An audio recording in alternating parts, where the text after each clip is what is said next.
From WDSU Investigates, mobile sports betting in Louisiana is through the roof. More than $1 billion wagered each year on apps you can simply download on your phone. And while more bets mean more tax revenue for the state, some warn that there's an underbelly to the beast. Yeah, here's WDSU investigator Travis Mackel with the story Place Your Bets.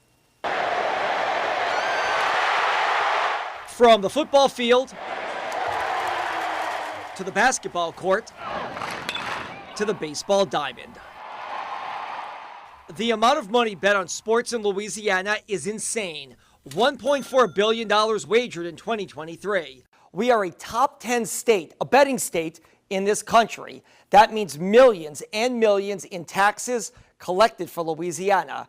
And get this dollar figure. Louisiana made just over $52 million over the last 2 years. It has definitely exceeded what I thought it would do. And the numbers in 2024 even bigger than what experts predicted. Take a look at this. While the final numbers aren't in yet, just in the month of September of this year, the Gaming Control Board says just over $320 million in bets were placed using mobile devices, apps on your phone like Caesars, FanDuel, and DraftKings. And in that month alone, the state made over $7 million.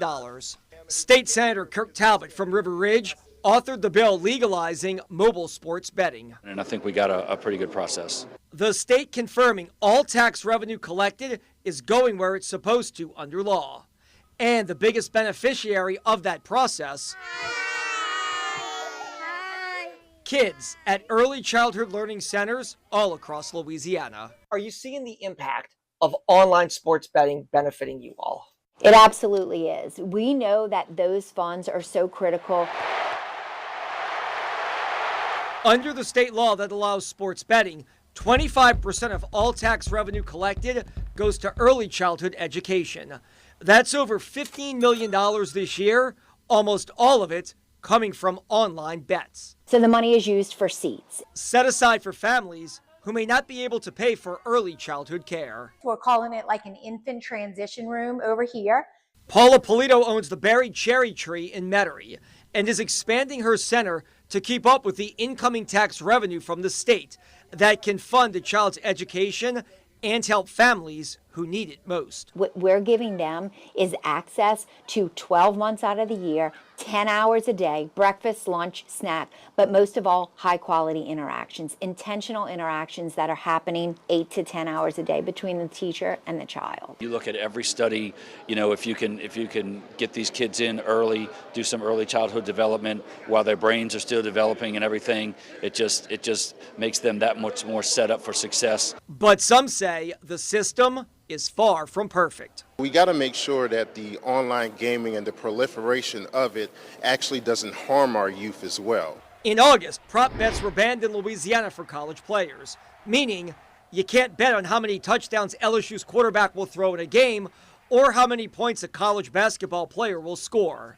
The fear, those stats could be manipulated or even rigged by younger players. The risk-reward part of the brain is not fully developed until 25. And there's also concern of people under 21 years of age gaining improper access to the online apps and placing bets. In January, former LSU star Kayshon Boutte was arrested and accused of placing bets when he was just 20 years old, allegedly using an alias to get around the age requirement.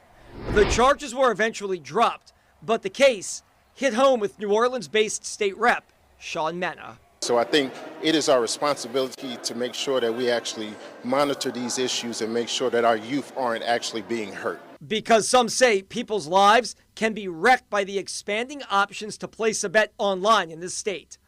The site, Wallet Hub, ranks Louisiana as the fourth most gambling-addicted state in the country, following Nevada, South Dakota, and Montana. Phones can be addictive just by themselves without the gambling apps on there. Ed Carlson runs Odyssey House in New Orleans. So one of the things that we really try to focus on here at Odyssey House is if somebody suffering from alcohol and drug addiction, they also have a gambling problem, we do a lot working with them and treat their gambling addiction along with their other addictions. Tax money set aside from sports betting does go to the Compulsive and Problem Gaming Fund, but it's only 3%. And Carlson says more is needed for addiction issues. The legislature very graciously, we're working with them very closely about creating a residential program here in New Orleans for gambling addiction. There's only one in the state. It's over in Shreveport. Online sports betting only continuing to grow across Louisiana. And while there is concern, Polito says the rewards far outweigh the risk. Because it's real, it's affecting our economy. Our parents are able to get to work when they can access high quality care. We are affecting the workforce of tomorrow. We're building that strong foundation for our little infants, our ones, twos, so that they become the workforce of tomorrow. So there are 8 parishes in Louisiana that do not allow online sports betting. Here's a look at those parishes: Caldwell, Catahoula, Franklin, LaSalle, Sabine, Union, West Carroll, and Wynne. As you can see, none are near Southeast Louisiana. All have what's called geofencing around them that prevent online gaming from happening, and state leaders say that is working.